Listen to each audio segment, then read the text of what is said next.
Welcome to the Financial Planners Southeast Asia podcast, a show dedicated to driving the positive evolution of financial advice, specifically within Southeast Asia.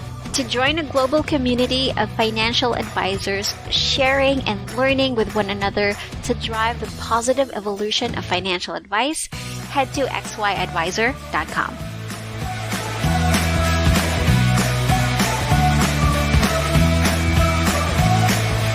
Hey guys, welcome to another episode of the Financial Advisor Southeast Asian podcast.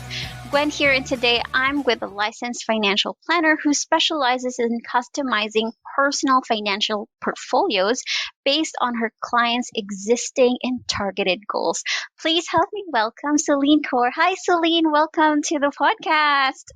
Hello, hi Wen. So I'm really happy that you're here today with me. I'm excited to chat to you about all of the things that that is happening in your own business, and particularly how you started and why you started. So let's jump right in. Yeah, sure. First, I actually wanted to ask, how long have you been in the financial advice industry? Okay. In fact, I'm holding two professional certificates, which is, accountant and also licensed financial planner. So my first career was, in fact, in the accounting service industry. I work in the corporate sector for almost 17 years. So, being in the Big Four accounting firm and also the Fortune's 500 companies. I serve as a financial controller. And my greatest achievement previously was being assigned for the Southeast Asia regional transformations and also restructuring corporate exercise. Whereas at the same time, I'm also involved in the financial planning for almost 10 years, where I run in parallel. So meaning that I started to get my financial planning license while I actually, in fact, in a corporate, because I wish I so eagerly that I could exploring to understand the market situations and also the financial literacy. Wow. And why did you decide to jump all in the financial advice industry as a licensed financial planner? Well, I'm the elder sibling in the family. I came from northern of Malaysia, where I moved to KL City, where I'm working now. And I really wish and hope that I can support my family for the financial living. And I have missions. I hope that to work hard and also must achieve my dreams faster enough before my parent getting older. My personal experience where one unfortunately, my father diagnosed with cancer, where I totally feel pain. And I really cannot do much to support. So we have to arrange father to go for the semi-government hospital for the treatments. So that is where my strong, passionate desire feeling starts. I'm thinking that I must help as many people in the financial planning as possible. Yes, definitely, because I remember, because my husband as well lost both of his parents to cancer at the same year. And he remembered that because his parents didn't really have insurance back then, it was very difficult for them because, I think two of his siblings were still in college, and there was no one else to support his siblings, so they ended up that they had to stop school and they had to work full time. And the only good thing there was that people came from each direction to help. So their friends, their family members, they all pitched in to help with the expenses. But the fact remained that it was very difficult for them to grieve because they were still worrying about their finances. And I guess what I hear from most of the financial advisors is they actually have this kind of story where, just like you, they didn't want other people to experience that kind of hardship that we went through in the past. And I definitely agree.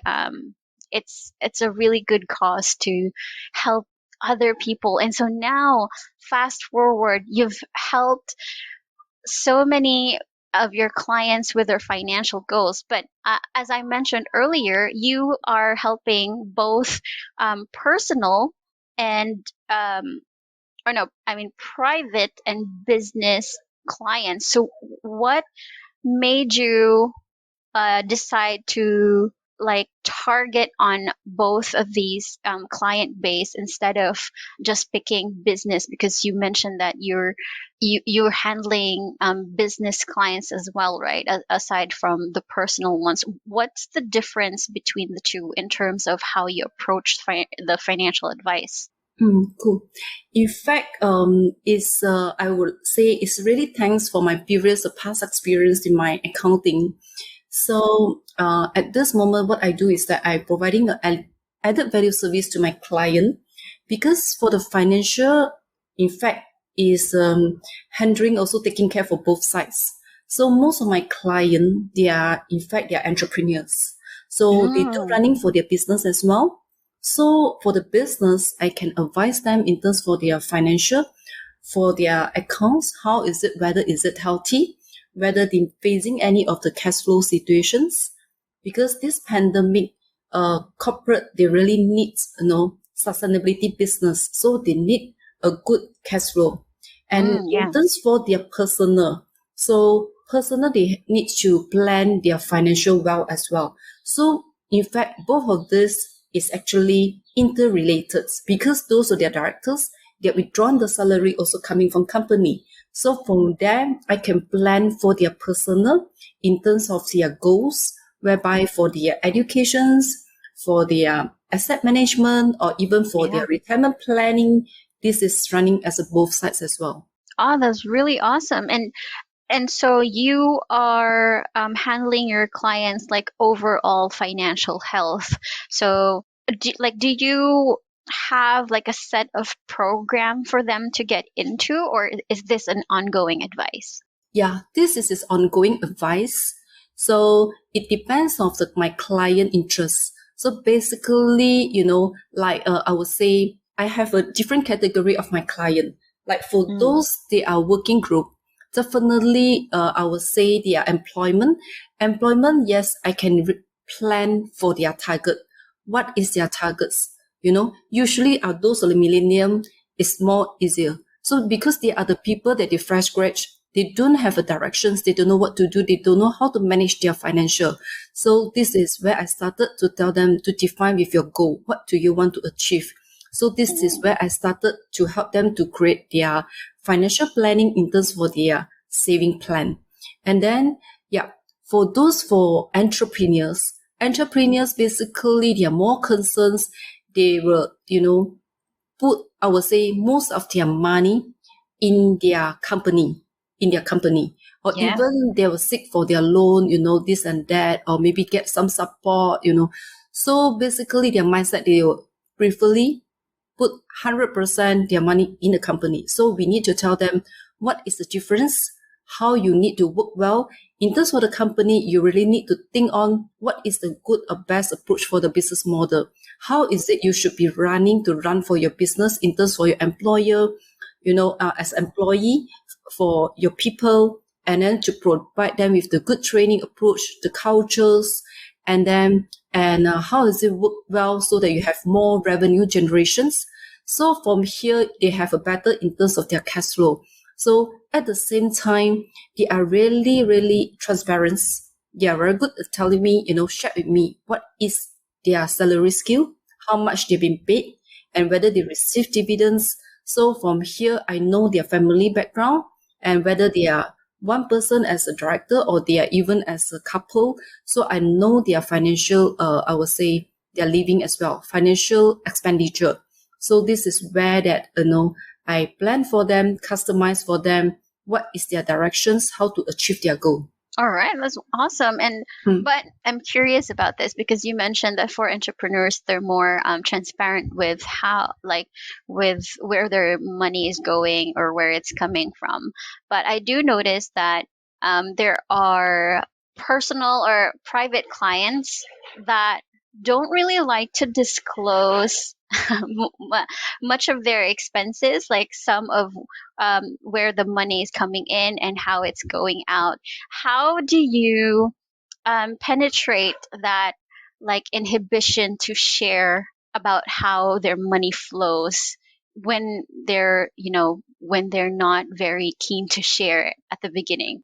Okay, well, I think really thanks for the trust being built, and also my professions. I would say basically because of my professions, I've been 17 years as an accountant, and also been the financial controller, and also because of my profile as in the Southeast Asia region transformations for the restructuring of the corporate exercise.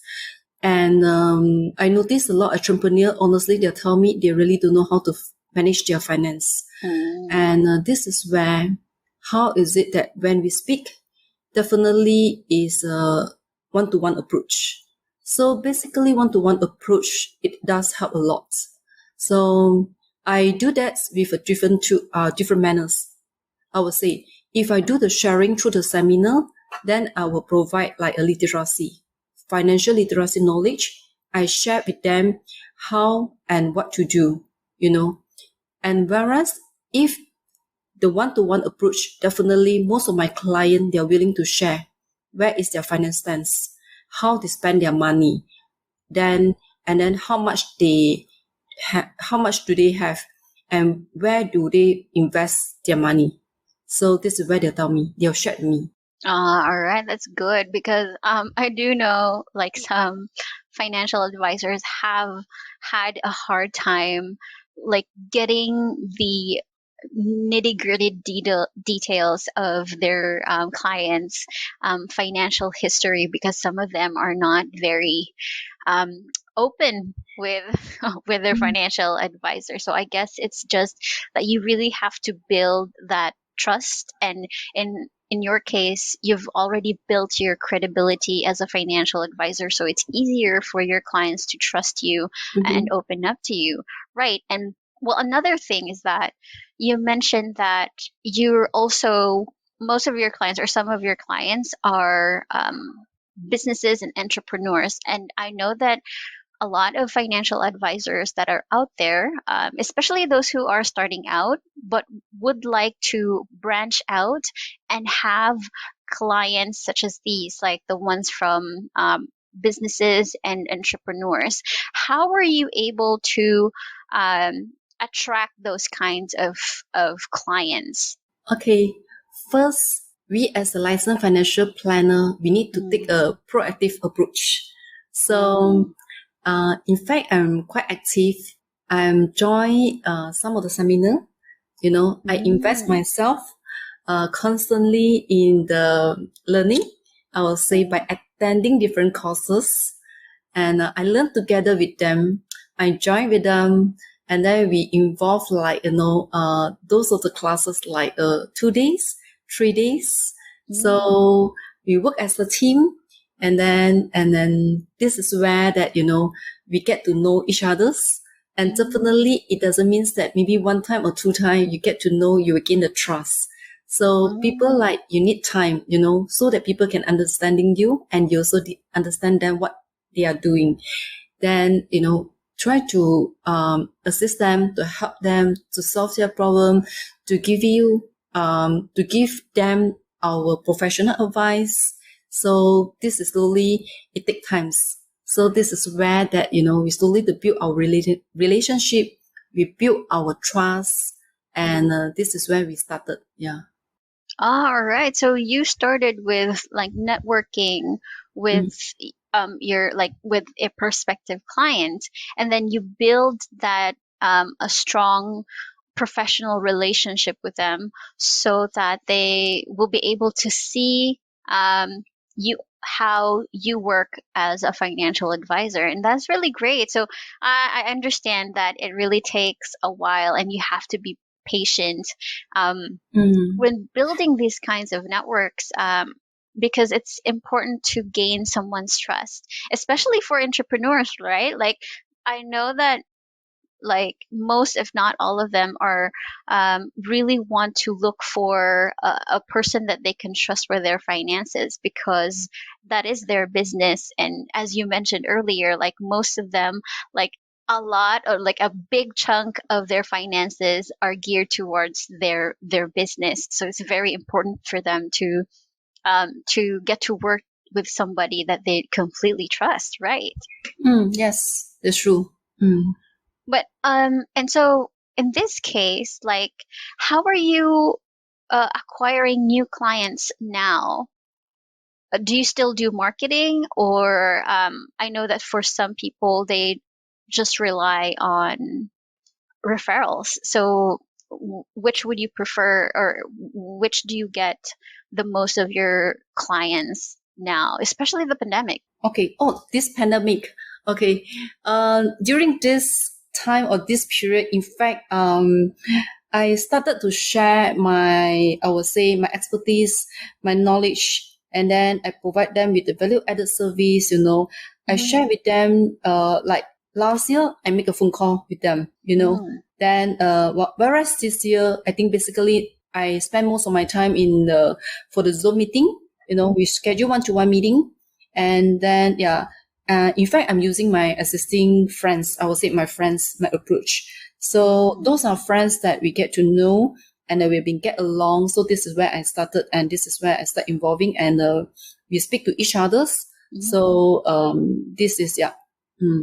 I'm using this way. Whereas for the social media, so I now starting to explore and how should I share. In fact, I started using, like a TikTok service.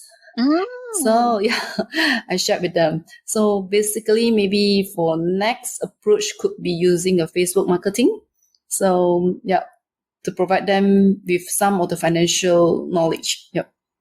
Oh, that's very interesting, Celine. You're actually the first financial advisor that I've spoken to over this podcast who's utilizing TikTok, and that's very interesting because, well, I know that most, or there are some financial advisors out there who are actually very shy to be in front of the camera and taking videos of themselves, but. So you're actually providing like your expertise and like taking a video of yourself. Oh, yes, you're right. Last year for the first MCO, this is where I started to learn TikTok. So in fact, I have recorded like 40 TikTok. Yeah. So to do some of the short sharing. Then just before I had this meeting with you, this morning I just went to my friend's office.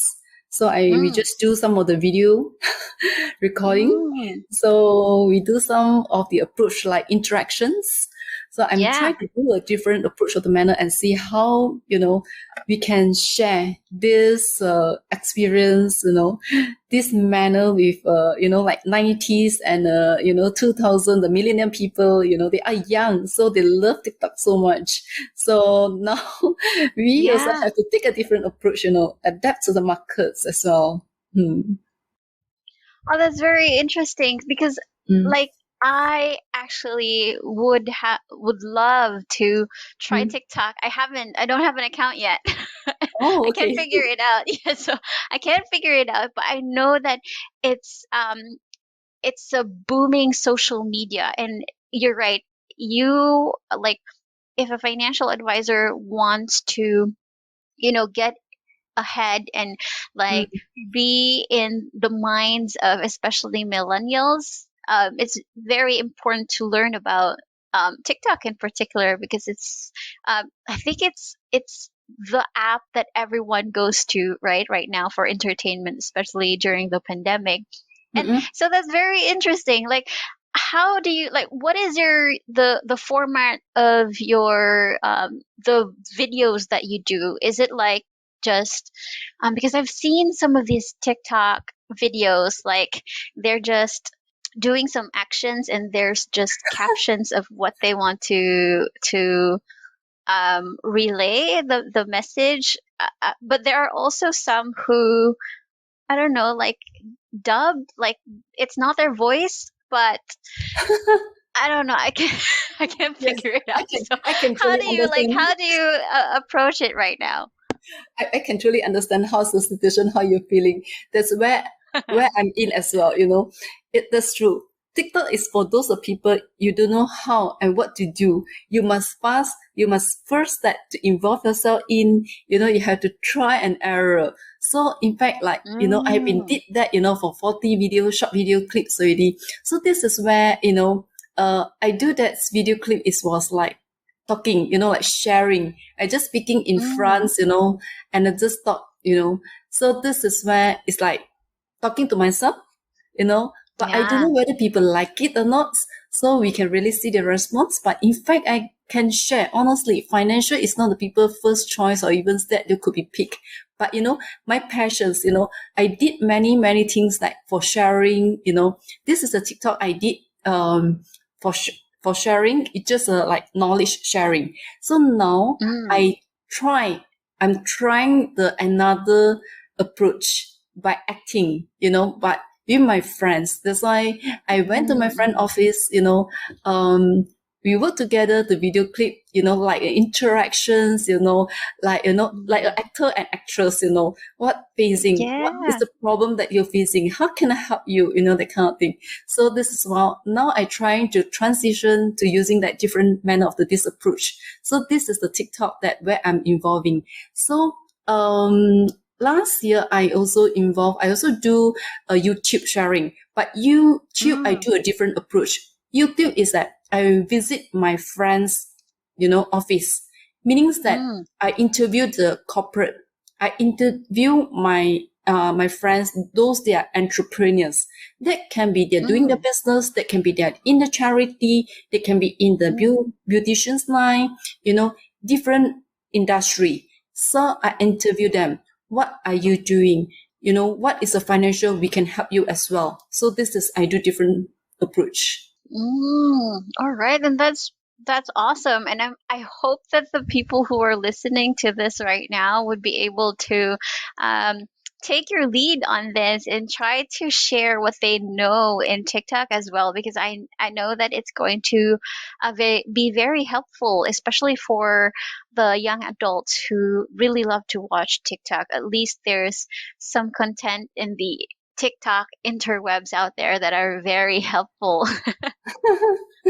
Yeah, it's true. Have to take the courage. Yeah, Have yeah. to take the I courage should to do I should differently. Mm. I should check out your videos, but I Mm. have to like create my very own TikTok account first. Yeah, But sure. so this First is thing, very interesting because yeah, yeah. yeah, first thing is that we have to choose our language. Which one is the most Mm, preferably, and which directions you want to go, and which language is your most comfort language. For myself, mm, I chosen the my mother language. Why I chose that? Because currently those entrepreneur that I'm involved in, the people that I'm meeting, they are more mm, towards like I would say the 80 generations or 90 generations. So those are the people they are speaking our mother tongue or language. So I would say Mandarin.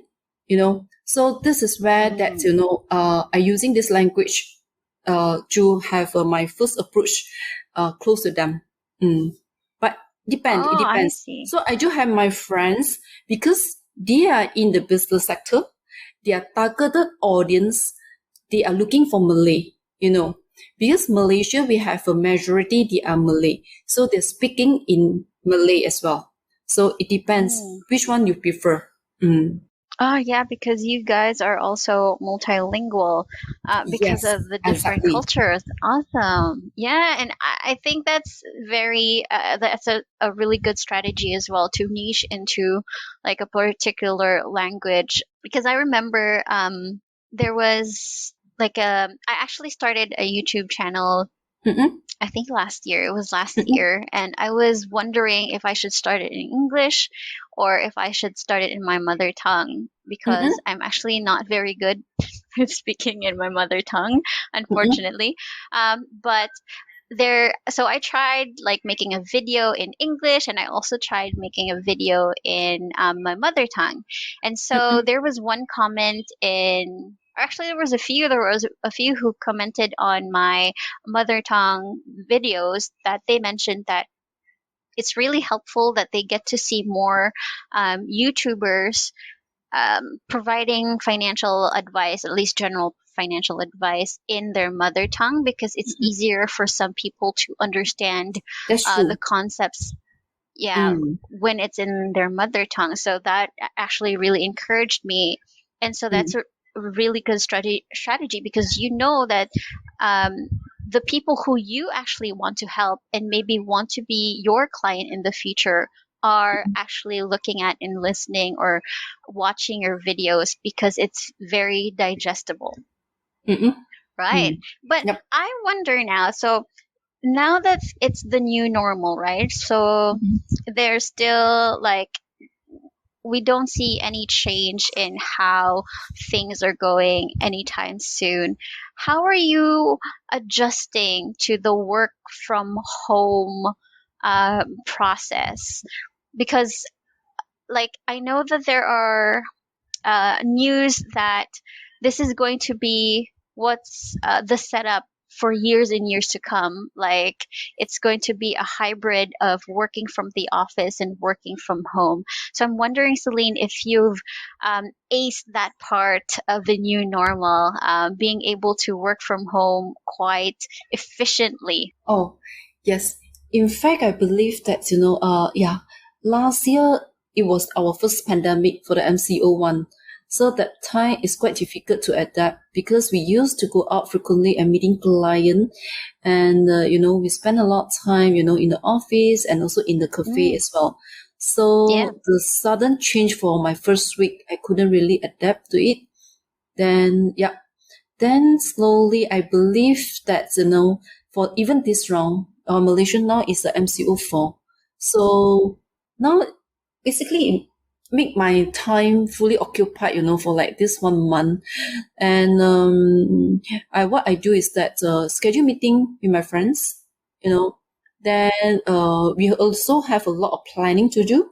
I would say the planning is in fact in the social media planning, how we should do next, like Facebook marketing, I need to do that, we need to think a lot of the preparations to plan, what is the good, wording, to advertise, what is the catchy words, what's to share with people. All this we need time to prepare our script as well. So, and in between, how I occupy my time is that we have a different group of people. Some of them we have quite a frequent, night meeting. We are trying to know what happened, what's going on with your current this situation. Would that be impacting your business? How we can be helping each others. Then everybody having a giving a chance. Then they share their thoughts, and then we also can give them some of the advice what you can do. So I think this is quite a good approach. That, usually during this pandemic, we in fact should be helping each others. My approach, been so many years. In fact, I really focus on the value added service to my client, where I provide, them some of the my advice, in the accounting sector or even in the financial sectors, those of sharing that how I can help you, what you can do, how you can plan your corporates as well as for your financial interns for your personal goal as well. So, like this pandemic, I believe that a lot of our friends, that they can really see that they're facing like a cash flow positions. They lost their income, they lost their career, they have a pay cut in the salary, they got a retrenchment. Then some of them, they say that their business sustainability for their cash flow probably can last for like 3 or 6 months. Previously, I remember last year when I shared in the seminar, I told them that in the normal circumstances, you should have like 6 months for your cash flow for a healthy position for the company. But last year when I was on the stage, I told them, guys, you need to have at least 9 months healthy situation for last year to overcome your situation for last year for the full year of the financial until year end. So it seems that now it's more than 9 years. So what I'm sharing my friends currently is that now look, you need to start to think about for your passive income. You need to think and generate for your active passive income when you're retired. Let's just say today is a pandemic time. They come in. And then now you are at the age of 55 or 60, you're thinking that I've been tiring for running on my business. You have been, what you should do next. Or probably you are underemployment. Do you think that now is a good time for you to retire? You can say, yes, I would like to retire. I want to start to withdraw from my investments that I've been putting in, then I would like to activate my passive income. I want to withdraw every month, how much would I be getting? And I want to do something different. I want to do something more meaningful, to spend off the rest of my time, So this is how I educate my client. Yeah, that's wonderful because yes, I agree that there are like a lot of people now who are actually struggling. So as you mentioned, like some of them had a pay cut, some even lost their jobs. But I'm wondering, do you also have clients who have or are actually thriving now because of the pandemic? Yes, in fact, I do see some of my friends during this pandemic. In fact, their business was running very good, it's running very well. And this is where they do have their income, their source of the cash coming in. So some of them, they are ready, in fact, to start, to have this so-called this passive income. So I do know how, because they are my friends, they are also my client. So how they can make it differently, because they change their business model, they adapt to market situations, they take this, what we say, pandemic, in fact, is an opportunities. So we, as a financial planner, we do give a courage to our friends as well. So we have to persistent telling them we should have a positive thinking. We have to work on something differently, and then pandemic, it's not as something that, you think and you wait, do nothing.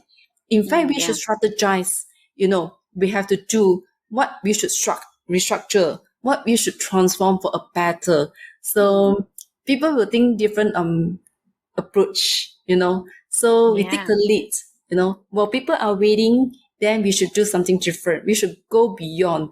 So when the market is good, when the market is coming up, picking up, this is where we are today. Yeah, so that's really nice that some of them were able to pivot or like change their direction or like their business model and think fast in order to go with the times. And I guess it's something that you can share as well to your clients, right? Who are struggling. Like there is a chance for changing the course of your finances. If only we can, restructure how we manage our finances. This and I'm asking about like some good news because we always want to hear success stories as well. Yeah. So and also like I wanted to ask, do you regularly meet with your clients throughout the year? Well, basically, before that, definitely we need some of the following up, Then probably you need a different or maybe few times, share with them, meeting with them.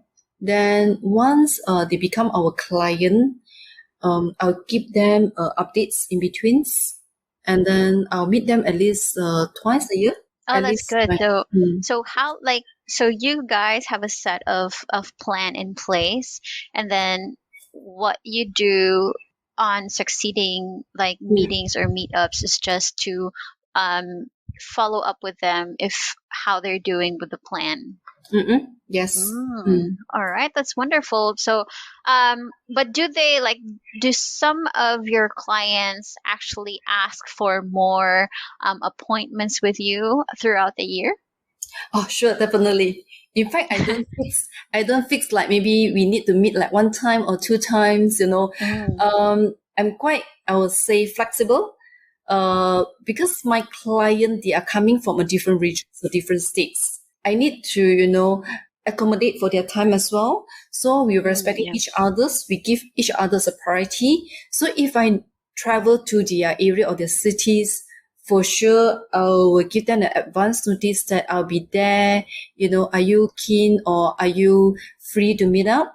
Or else if they come over, definitely, we are feel free to meet up as well. Or even like during this pandemic, what we do is that we are having a, online meeting. This is what we do. Yeah, that's wonderful. And I guess now, because of the pandemic, like Zoom is such a big thing. So for people, for your clients, especially who are from another state or are far away from you, you can just go ahead and catch up with them using Zoom now. Because like before, right? Correct me if I'm wrong, but you've never really used Zoom on client meetings. Before that, no. Only started last year. Last year we started to have this Zoom meeting with my client. And also this last year, because of pandemic, we started to have Zoom meeting to share this approach, financial approach. Yeah, right. And which one do you prefer? Do you prefer meeting with your clients face to face, or do you like the Zoom setup for client meetings? For me, now both also good for me. Both also quite equal good for me, because I see that in a Zoom meeting, sometimes I can do like couple or sibling. We do that, if they have any of the questions, also easier for me. I also can share the files. It's more, I would say more effective.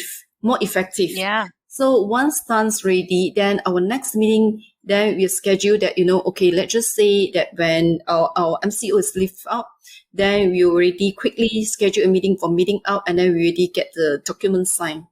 So we already created the trust. We already created the trust, and also we already created the support. We have created the, those of the, I would say, the bonding and also the understanding of the contents, what we have been shared. Yep. Yeah, I agree, because and you're right. So Zoom is actually beneficial for meeting with clients if you have files that like you want to send them through, but it's also important that you keep a physical meeting with them so that you can actually catch up. And I guess there's something about meeting face to face that it's actually easier to explain things to your clients, right?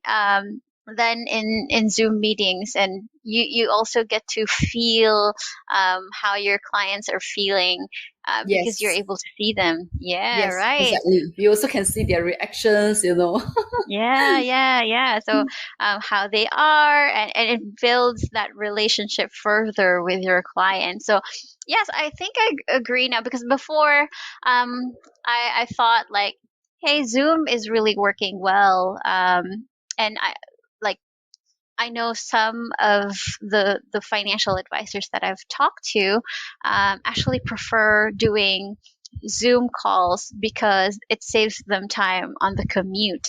But now that I'm talking to you, I realize that it is, I think it's more beneficial to do like a hybrid type of meetings, like do Zoom meetings for say meeting number one, and then do like an in-person meetings for like or at least for like catch-up meetings, right? Like checking how the clients are doing and more on the chit-chatty type. But when it comes down to like a business meeting, like Zoom would be good, so you can actually share files and do a presentation, right? So yes, something that we get to realize in conversation. So thank you so much for that one, Celine. So we're almost to a close with our podcast today, but before we end it, I'd like to ask if there's an advice that you've received in the past that you think would be very beneficial for upcoming financial advisors.